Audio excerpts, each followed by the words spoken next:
우리 옆에 있는 분들과 또 뒤에 있는 분들과 인사를 좀 했으면 좋겠습니다. 이 시간에 우리 오늘 비도 오고 꿀꿀한 날씨인데요. 환하게 웃음으로 반갑게 인사를 좀 했으면 좋겠습니다. 옆에 있는 분들에게 당신을 사랑합니다, 환영합니다 이렇게 인사했으면 좋겠습니다. 당신을 사랑합니다, 환영합니다, 사랑합니다, 환영합니다. 우리 예배 시간마다 이제 인사를 하잖아요. 그러기 위해서 좀 가까이 앉으시면 좋을 것 같습니다.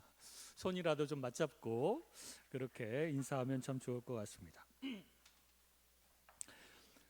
오늘은 12제자 중에서 마지막 제자인 시몬에 관한 말씀을 하기를 원합니다. 이제 오늘이 마지막 날인데요. 그런데 이 시몬에 관한 성경 자료는 거의 없습니다. 마태복음 10장 4절과 마가복음 3장 18절에는 제자들의 명단에서 가나나인 시몬이라고 기록을 하였고, 누가복음 6장 15절과 사도행전 1장 13절에는 셀로신 시몬이라고 기록하였습니다. 가나나인이라고 하는 말과 셀로신이라고 하는 말 모두 열심당원이라고 하는 뜻입니다. 열심당은요, 예수님 당시에 아주 극렬한 민족주의자들의 집단이었고요. 열심당의 역사적 기원은 BC 167년경에 마카비 형제를 중심으로 헬라 제국에 대항하여 무력으로 싸워서 독립을 하였는데요. 그때 잠깐 동안의 독립한 왕조를 마카비 왕조라고 하였습니다. 그때부터 외세와 싸워서 자기 민족을 보호하고 그 큰 제국으로부터 독립하려고 하는 종교적인 분파가 바로 열심당이었습니다. 마치 우리나라의 독립군과 같은 세력인데 종교적인 색채도 가지고 무력으로 싸워서 독립을 이루어내자 이렇게 주장했던 사람들이 바로 열심당이었습니다. 그런데 이들은 극단적인 민족주의자들이라서 조금이라도 외세에 친근한 경향을 보이는 유대인들의 눈에 띄게 되면 자기 민족인데도 불구하고 과감하게 죽여버리는 잔인성도 함께 포함하고 있었습니다. 요즘에 이스라엘을 보면 이런 모습이 더 많이 보이고 있어서 마음이 씁쓸합니다. 자기 민족을 위협하는 어떤 세력이라도 용납할 수 없다 그러면서 공격을 해대고 민간인들을 죽이는 것까지도 서슴없이 하는 그런 사람들이죠. 아마 이 열심당원들도 아마 극단적인 그런 폭력적인 민족주의자들이었다고 추측해 볼 수 있습니다. 예수님의 제자들 중에 작은 야고보 같은 사람도 열심당 출신이었지만 복음서 저자들이 다른 제자들에게는 열심당 혹은 가나나인 혹은 셀로신이라고 이름을 붙이거나 그 별명을 붙이지 않았는데 유독 이 12제자 중에서 시몬이라고 하는 사람에게만은 계속해서 가나나인 혹은 셀로신이라고 이름을 붙여가지고 혹은 별명을 붙여가지고 기록한 것을 볼 수 있습니다.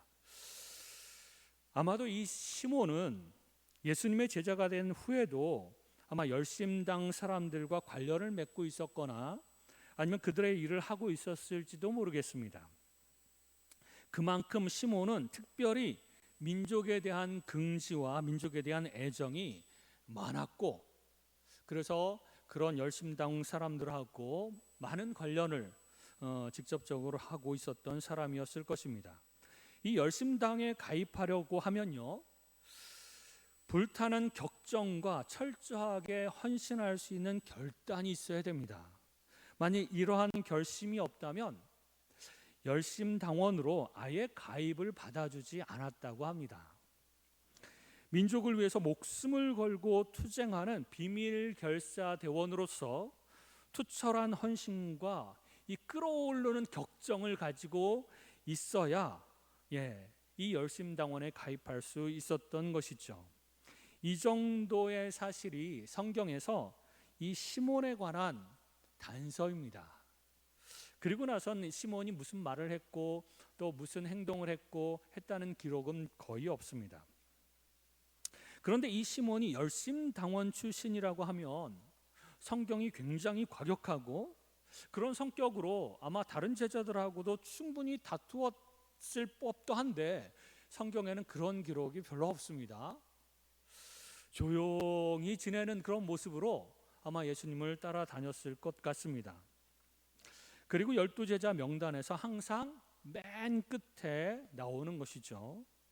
그래서 많은 학자들이 오늘 우리가 같이 읽었던 본문 사도행전 1장 6절에 제자들 중에 한 사람이 예수님께 질문하는 장면을 기록하는데 이때 예수님께 질문했던 사람이 바로 이 열심당이었던 그 시몬이지 않았을까, 이런 추측을 해봅니다.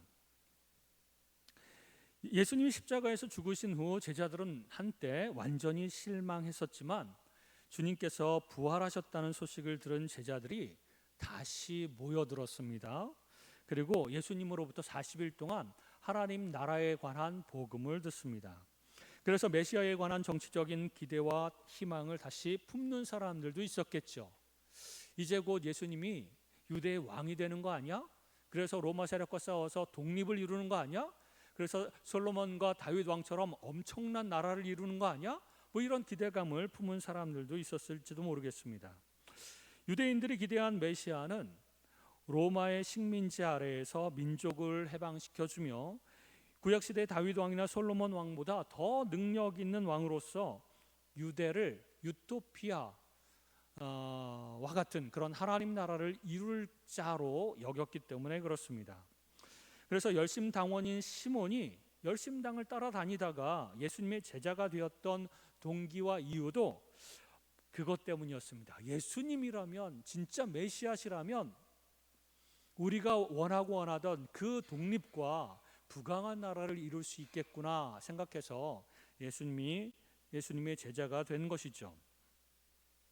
그리고 오늘 읽은 본문 6절에 보면 부활하신 예수님께로 모여들었던 많은 제자들 중에서 시몬이라고 추측을 하지만 그들이 모였을 때에 예수께 여쭈어 이르되, 누가 질문했는지는 모르겠지만 이렇게 질문합니다. 주님께서 이스라엘 나라를 회복하심이 지금입니까? 이때입니까? 이렇게 질문하는 것이죠. 이제 부활도 하셨겠다. 그분의 그 능력은 더 강력해졌을 것이고 기적을 이루거나 병을 고치거나 뭐 사람들을 모아서 이끄는데도 부족함이 없을 거라고 생각해서 이스라엘을 회복하고 하나님 나라를 회복하는 것이 바로 지금입니까? 이렇게 질문을 한 것이죠. 12제자들 가운데서 가장 민족주의자였던 시몬이 아마도 이 질문을 하지 않았을까, 이런 추측을 해보는 것입니다. 그런데 이 질문에 대한 예수님의 대답은요, 7절에 보면 때와 시기는 아버지께서 자기의 권한에 두셨으니 너희가 알 바가 아니요, 이렇게 대답을 합니다. 이 말에는 많은 것들이 내포되어 있는데, 물론 하나님의 이스라엘 나라가 언젠가는 회복이 될 것이다. 그러나 그 회복은 너희가 생각하는 그런 정치적인 그런 모습으로 회복되는 것이 아니다. 그리고 하나님의 때에 하나님의 방법으로 그 회복은 올 것이다. 하나님의 나라가 회복될 것이다. 하나님 나라가 이 땅에 내려올 것이다. 이렇게 이야기하면서 8절에 이어서 말씀하시기를, 오직 성령이 너희에게 임하시면 너희가 권능을 받고 예루살렘과 온 유대와 사마리아와 땅끝까지 이르러 내 증인이 되리라, 이런 말씀을 하십니다. 이 말씀에서 예수님께서 이렇게 말씀하시는 겁니다. 너희들이 해야 할 일은 민족의 독립이나 부강한 국가를 이루는 것보다 더 중요한 일인데, 그것은 성령이 너희에게 임하시면 너희가 권능을 받을 것이고, 그 권능을 받게 되면 무엇을 해야 되냐면 예루살렘으로부터 시작하여 땅끝까지 나의 증인이 되는 일을 해야 된다라고 하시는 말씀이죠. 그것을 또한 명령하시는 것입니다. 너희들이 관심을 가져야 되는 것은 유대의 독립이라든지 부강한 국가를 이루는 것, 그것이 아니라 땅끝으로 가라. 모든 족속, 모든 나라로 가라. 그래서 나의 복음을 증거해라. 그제서야 하나님 나라가 완성이 될 것이다. 이런 말씀을 하시는 것입니다. 여러분, 매국노는요, 자신의 개인적인 이익을 위해서 나라를 팔아먹은 사람이므로 지탄받아야 마땅합니다. 비난받아야 마땅하죠. 그러나 하나님 나라라고 하는 관점에서는 매국노만 나쁜 사람들이 아니라 지나친 민족주의자들도 문제입니다. 민족주의자들은 자기 개인의 영달을 꿈꾸지 않고 민족을 위해서 희생하면서 더 큰 대의를 위해서 살아가는 사람들입니다. 돈이나 권력이나 쾌락이나 이익이나 개인적인 어떤 것들을 다 포기하고 민족의 대의를 위해서 살아가는 것이죠. 그런 면에서 보면 어떤 면에서 조금 대단해 보일 수도 있습니다. 그러나 하나님 나라에서 대의니 정의니 하는 것들은 무의미합니다. 내 가족을 위한 정의나 내 나라를 위한 정의나 내 가족들을 위한 이익이나 내 나라만을 위한 이익은 무의미하다는 것입니다. 누구를 위한 대의와 정의인가? 이것을 우리가 질문해 보아야 합니다.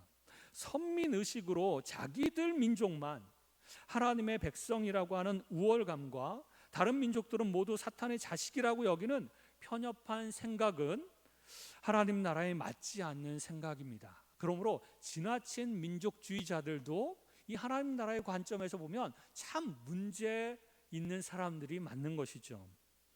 최근에 이스라엘이 자신들에게 위협이 된다는 명목으로 주변 국가들의 민간인을 공격해서 수많은 사람들을 죽이는 것을 정당화하는 것은 하나님이 바라보실 때에 명백한 범죄라고 볼 수 있는 것이죠.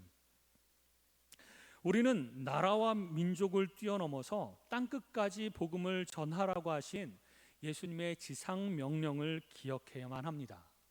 그리고 결국 모든 나라와 족속과 백성과 방언의 사람들이 하나가 되어 하나님 나라를 이루기 원하시는 하나님의 마음을 이해해야 하는 것이죠. 이스라엘만이 아닙니다. 레바논이나 이란이나 중동 국가의 많은 사람들이 예수를 믿어 하나님의 백성이 되기를 하나님은 이 시간도 간절히 원하신다는 것입니다. 그들에게 누가 복음을 전해야 할까요? 먼저 복음을 믿고 예수님을 믿은 사람들이 이 복음을 전하고 그들을 위해서 기도해야 되는 것입니다.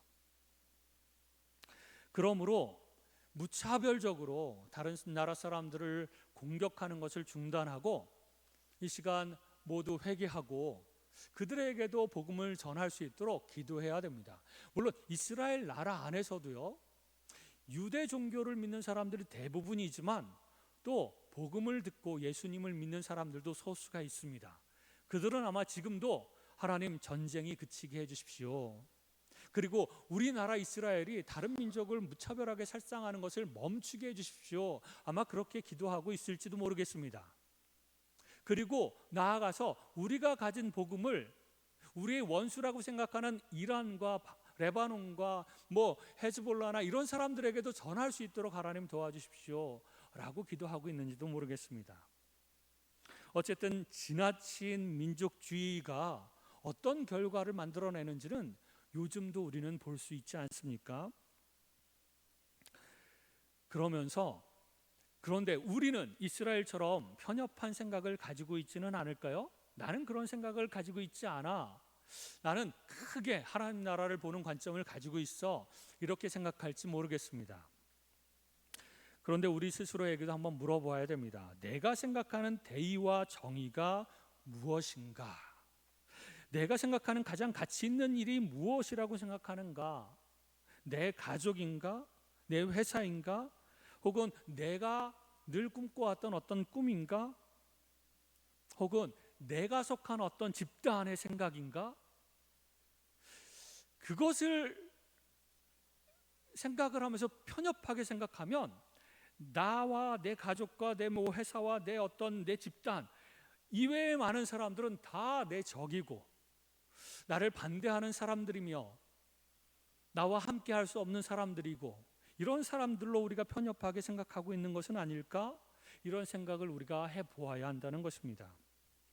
영적이며 영원한 하나님 나라를 꿈꾸면서 예수의 복음을 전 세계에 전하는 것이 우리의 최고 가치가 되어야 합니다.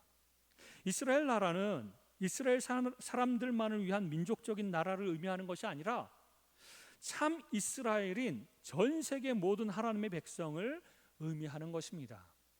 그 중에는 한국 그리스도인들도 포함이 되겠죠. 다른 많은 사람들도 민족과 나라가 다를 뿐 그 안에 살아가고 있는 그리스도인이라면 참 이스라엘이라는 것입니다. 그리고 하나님은 그 하나님 나라 진정한 이스라엘을 회복할 날이 올 것이라고 말씀해 주고 있습니다. 그때에는 그 하나님 나라가 완성될 때에는 다툼과 갈등도 없고 전쟁도 없고 오직 하나님이 주시는 평화만 있을 것입니다.